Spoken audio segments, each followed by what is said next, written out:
2018년 5월에 구본무 전 선대 회장이 별세를 하게 됐는데, 그리고 그해 11월에 구광무 회장이 지분을 상속받으면서 최대 주주가 됐습니다. 그 이후에 한 4년여가 흘른 이 시점에 지금 구광무 회장의 모친과 또 여동생들이 지금 소송을 제기하게 해서 소송전으로 이어지게 되는 상황이 좀 된 건데, 4년이나 지났거든요. 예. 이게 지금 이제 와서 이렇게 수면 위로 올라오게 된 건 어떤 이유가 있을까요? 우선 이제 상황을 한번 정리를 해보자면요. 예. 뭐 잘 아시는 대로 LG그룹은 인화의 전통이 강하고 그렇죠. 장자 상속의 원칙이 있었습니다. 예.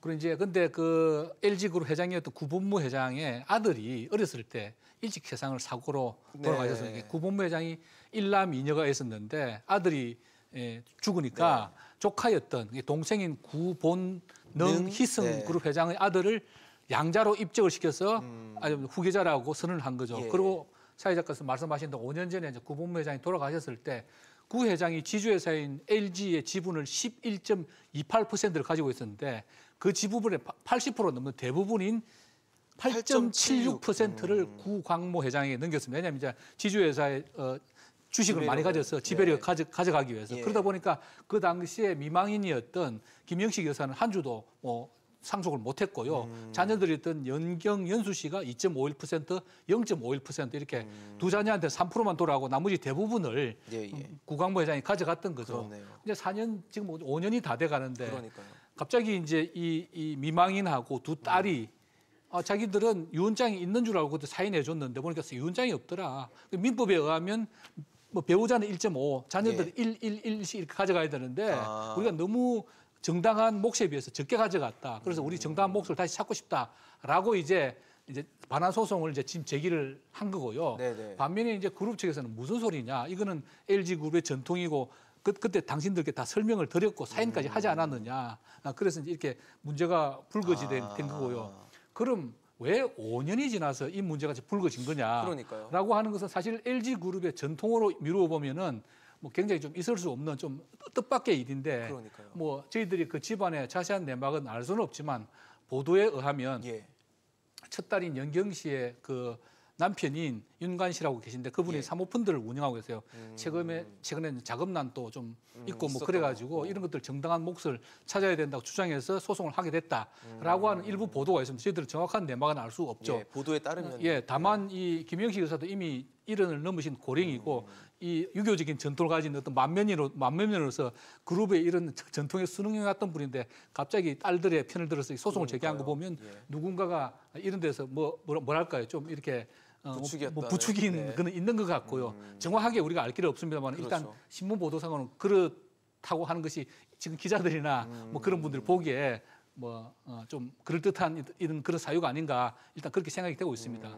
지금 뭐 화면에도 저희가 보여드리고 있지만 앞서 김현석 교수님 말씀 주신 것처럼 민법대로라면 변호사님 이게 1.5대, 그러니까 김영식 여사가 1.5의 비율을 가져가야 되고 나머지 자녀들이 1대 1을 가져가야 된다라는 건데 현실적으로는 그렇지 못했기 때문에 좀 문제가 됐다라고 보는 게 맞나요? 네, 상속 사건에서는 일단 유언장이 있으면 유언장대로 집행을 하는 것이고요. 공동 상속인들 사이에 협의가 있으면 협의대로 진행되는데 그렇지 않은 경우에는 상속 지분대로 비율대로 또는 법원에서 결정하는 그 상속 비율대로 이제 상속을 하게 됩니다. 근데 이 사건에서는 재산분할 협의가 있었다는 것이고 재산분할 협의 과정에서 원래는 배우자 몫인 1.5, 그러니까 자녀분들보다 0.5%를 더 가져가야 됨에도 불구하고 전혀 상속받지 않았고 두 딸만 상속 지분보다 조금 더 낮은 수준의 이제 재산가액을 분할받게 되다 보니까 통상적으로 이제 재벌인 것을 제외하면 일반인 가정에서도 이런 협의는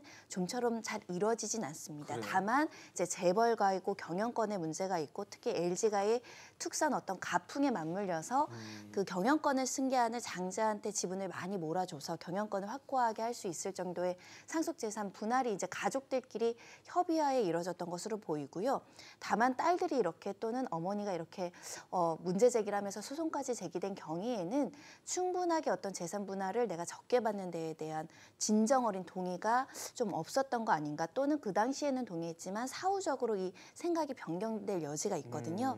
그런 점 점들 때문에 이제 소송이 제기된 것으로 보이고 네. 바로 소송이 제기됐던 것으로 보이지 않고 그 전에 몇 달 전부터 이제 내용 증명 형식으로 우리가 이 부분에 대해서 추가적인 분할이라든가 상속에 대한 제대로 된 이제 정산을 받고 싶다는 취지의 의사 표시가 있었던 것 같습니다.